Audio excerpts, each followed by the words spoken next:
Hello friends, I hope you are doing well. Today we will talk about how to fix or how to solve the problem of GD app weekly settings. In this page we click on apps, default apps, app settings.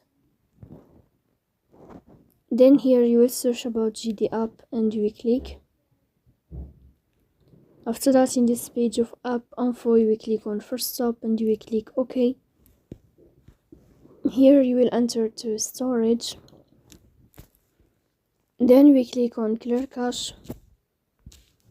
In the end, you will turn off your phone and you will wait a moment to restart your phone again to fix that problem. So that's all. Don't forget to support us by like and subscribe. See you next time in another video, and thank you for your watching and your attention.